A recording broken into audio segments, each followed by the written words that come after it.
Well, believe it or not, we're just coming out of winter and we're actually into spring. The spring season, or spring into spring.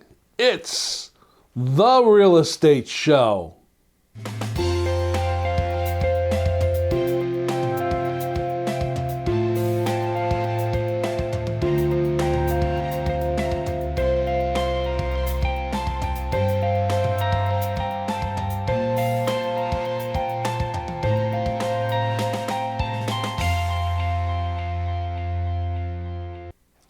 Welcome to the Real Estate Show. My name is Rick Naples. I am the owner-broker of Zone Realty LLC. You zone your home. Spring. Traditionally in real estate, spring is the time where we start to see the inventories, or more houses, start to come up for sale. And as a realtor, I monitor what's coming on the market every single day. And I've noticed the numbers are starting to increase. So more people are getting more positive about putting their homes on the market. But we do realize that this is a very challenging time. There's a lot going on. And the economic situation of what's happening right now at this particular time may put a lot of people in doubt as to whether or not it's the right time to buy a home. So, homes are coming on the market, more so for sale. But buyers are becoming a little bit more cautious. We know that mortgage rates are going up. We've been reading that house prices are going up. Basically, everyone is experiencing higher gas prices, higher fuel prices. We're seeing a lot of things increasing. So for those folks that are looking to get into the market, there is that sense of doubt. Is the possibility of buying a home in this volatile time not there anymore? Is it a wise decision to try and buy a home? What is happening with the prices? What is happening with the mortgage rates? Well, let's talk about that a little bit. We heard that mortgage rates are going up. Now, statistically, if you look at the long range of mortgage rates over the last, say, 20 years or so, we're still very low. But when we've been experiencing rates as low as, 2.5%, 3% for a fixed rate mortgage, and now they're up at 4%, we're saying, wow, well, the rates are higher. Not really. I mean, they're still very good. Mortgage rates will affect, of course, what your mortgage payment's going to be, as well as the house that you're purchasing and where it is and the taxes and so on and so forth. But does the mortgage rate necessarily have to make you stop wanting to look to buy a house? Well, no. The rates are still good. Even if the rates go up as predicted higher by the end of this year, you still have a historically good mortgage rate when it comes to getting that loan to purchase a house. But on the other hand, let's talk about house prices. Now, we've seen what had happened because of COVID and the limited amount of inventory. We saw a lot of houses that came on the market, bidding wars going on, people paying far over what the asking price was, one buyer competing against another buyer, and so on and so forth. It was a bonanza for the seller looking to sell their home. But realistically, if you look at that, and I've talked to many sellers, yes, the seller did get over their asking price, but they ended up putting that extra money into the next home because they had to offer over asking price. So it kind of balanced itself out. And what it did is it created a situation where these buyers that put an overbid in on a house they were looking to buy, they're now in that house longer because it's going to take a little longer for the market to increase enough for them to be able to get their investment back in that particular home. So there's caution. How high are house prices going to go up? I've read all kinds of articles, folks. I've heard predictions of they're going to go up 6-7%. I've heard as high as 22%. I've heard 17%. I've heard all kinds of numbers out there. The truth is that house prices are starting to rise, and we're still in a seller's market. So again, now with house prices rising in combination with the mortgage rates going up, is it still possible as a buyer to buy a house? Is it still going to be affordable? Well, we're seeing a few changes in the market.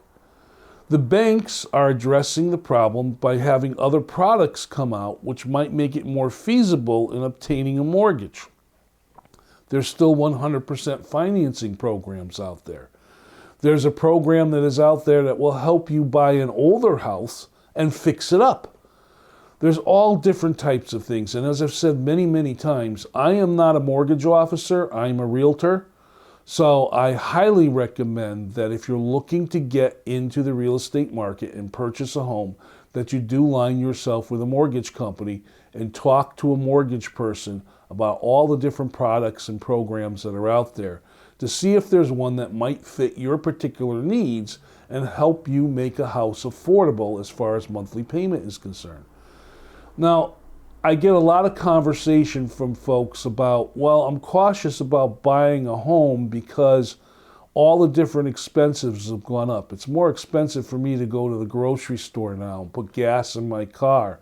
I don't know what's going to happen with my work situation. Am I still going to be employed in a year or not? All those different doubts that come into play when you're looking at making a major commitment in purchasing a house. And I can't say don't pay attention to it, and I can't say don't worry about it, because they are valid worries. But again, you have to make that decision as if you have the need to purchase real estate, how can you do that in such a way where you're not only going to not overextend yourself, but you're going to be able to have an affordable mortgage payment that you can live with. Let's take a look at this little quick presentation that I put together, and I'm going to talk about 4 things that you should do kind of in preparation when you're looking to buy a house in this particular market.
I want to talk to someone that's looking to put their house on the market or sell their house.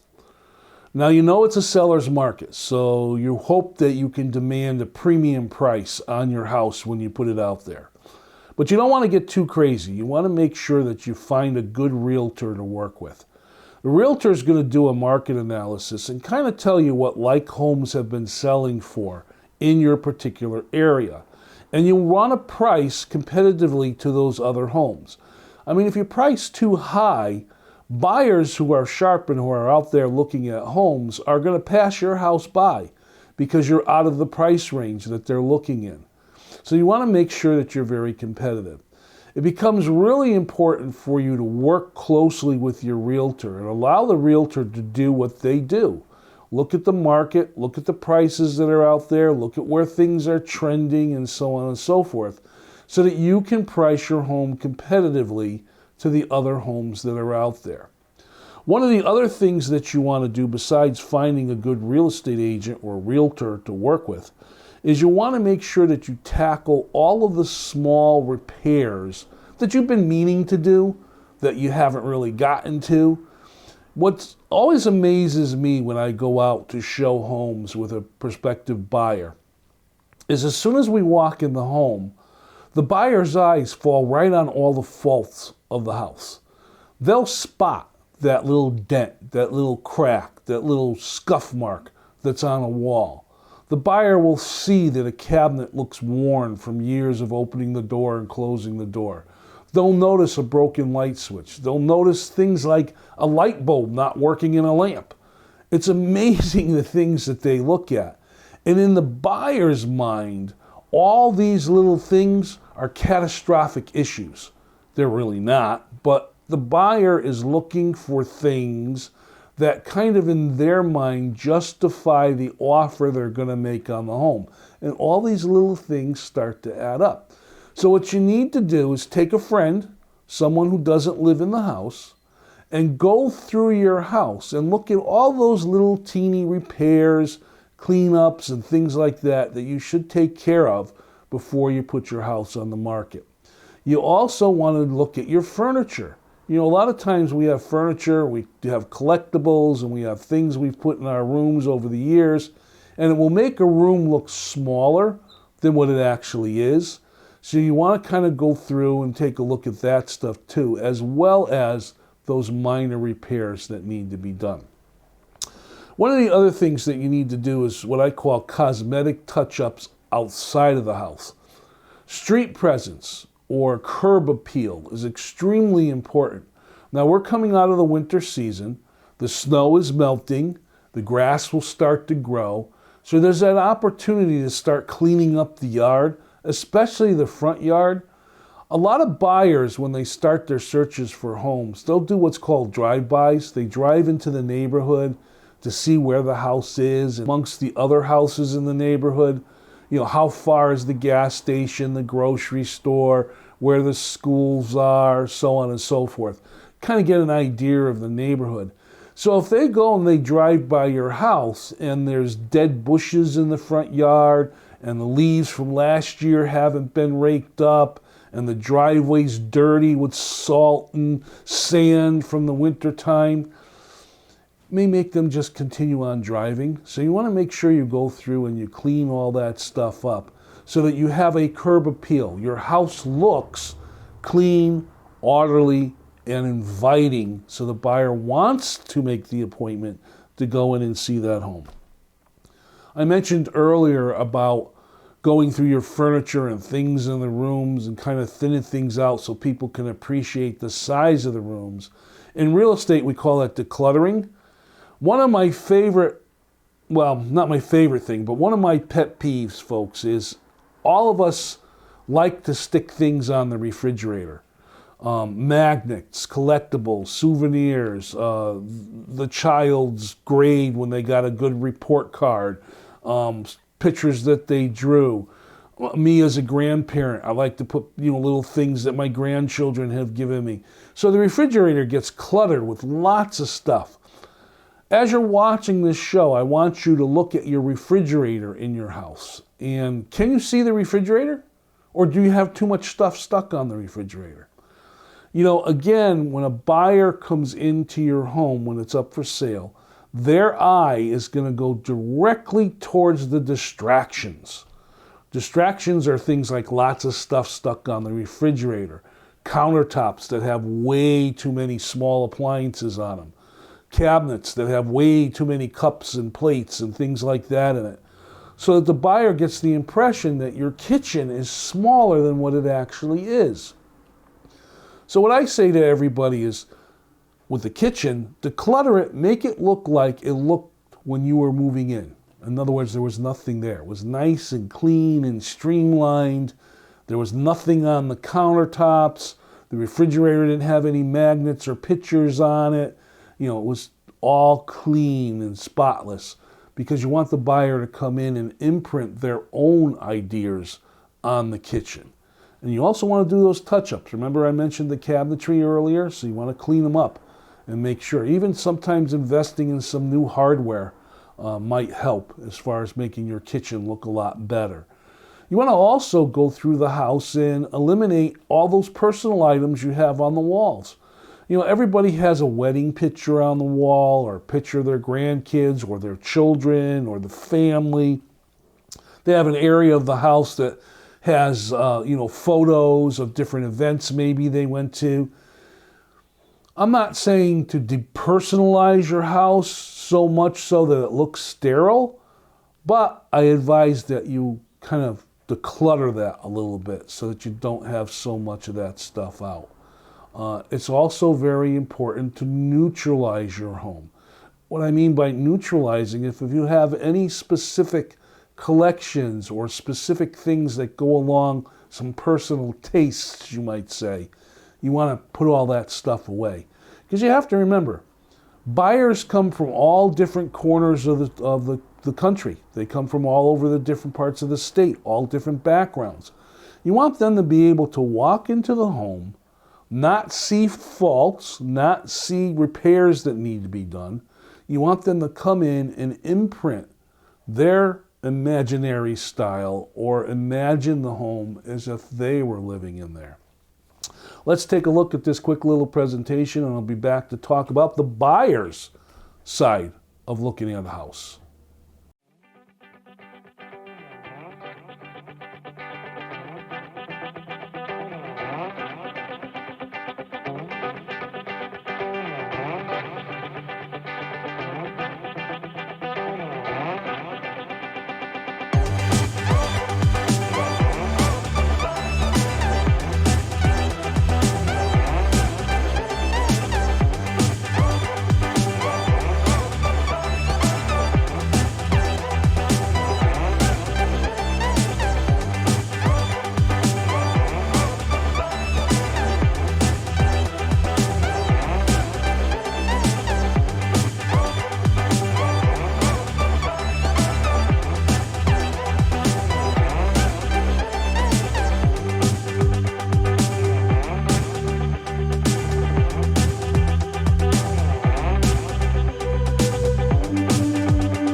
I was just talking about sellers and when they put the house on the market and some of the things that they can do to make their house more appealing. Now I want to talk about the buyers. A lot of times I've talked many times to brand new buyers that are looking to get into a home for the very first time. And there's a lot of preparation work that they need to do in order to make sure that they're ready to go through the process of buying a home. Now, the process can be very tedious. There's a lot of things that need to be put together, and your mortgage officer who's working with you to put together the mortgage is going to ask for several things. Current paycheck stubs, banking statements, all these different things that they ask for. And if you're not organized where you have those things handy, it takes a little bit more time, because the more that you delay getting the paperwork to the mortgage officer, the harder it is for the mortgage officer to put together the mortgage package for you. So you want to have all those things at your fingertips. The nice thing now is a lot of us do banking online. So if your mortgage officer asks you for a current bank statement, you don't have to wait for the mail to bring you your next monthly statement. You can go right online and print it out. It's the same thing now a lot with paycheck stubs and year-to-date earnings. You can go to your company's website and usually there's a record there that you can print out. You also want to go through all of your debts. Where are you as far as debts are concerned? What do you owe the credit card companies? What kind of loans do you have? What are those payments? Because that becomes a very important part.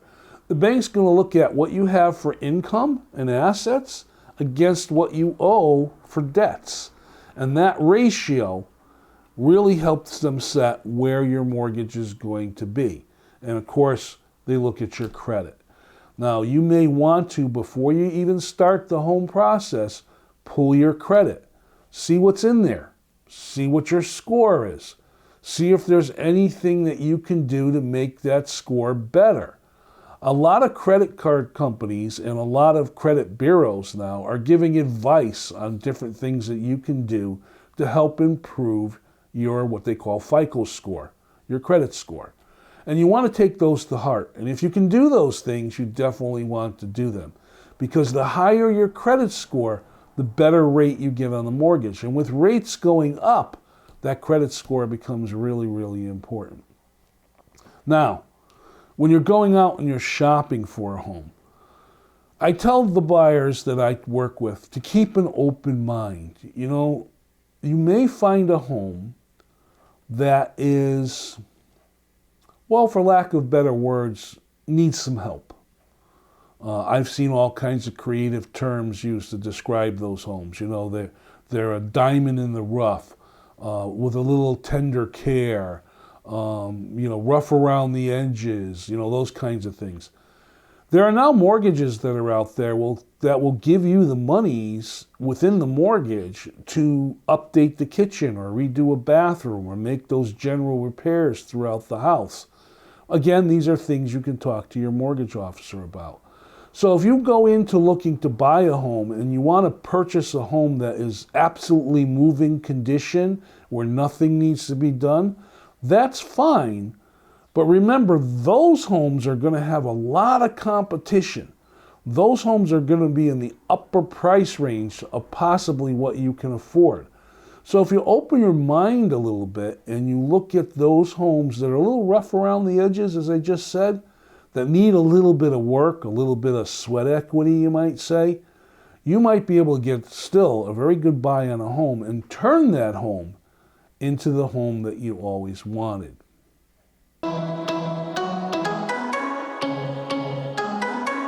This is the part of the real estate show where I kind of give my opinion or make a comment on the things that I'm talking about.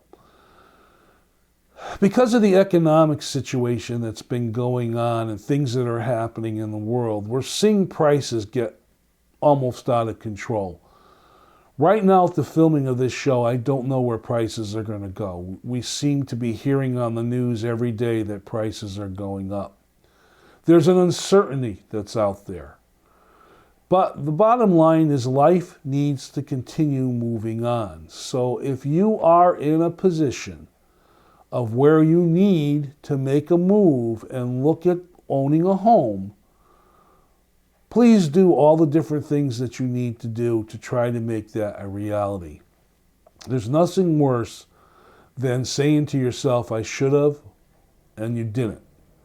So it's the kind of thing where the right preparation, working with a mortgage officer, working with a realtor, putting all those things together may make buying a home a reality for you. And as a seller, if you price your home realistically to the market, you'll find that your home will sell a lot faster. My name is Rick Naples, and this has been The Real Estate Show. I thank you very much for watching, and I'll see you next time.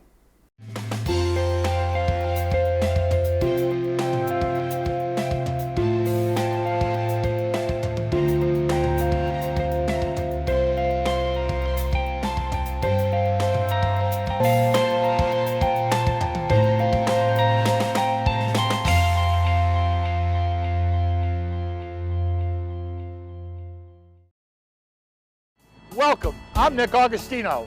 I'd like to welcome you to the Clam Box, where we do seafood our way. We got lobster roll, fried clams, fish and chip, fried shrimp, and our famous onion rings. We put a lot of precaution into the safety for you and your family. Not only do we use plexiglass at the cash register and sanitizer, we all wear gloves and we all keep a 6-foot distancing, and everybody must wear a mask. We carry all the options. We got DoorDash, Grubhub, Uber Eats, and of course, we got curbside where we bring it right to your car.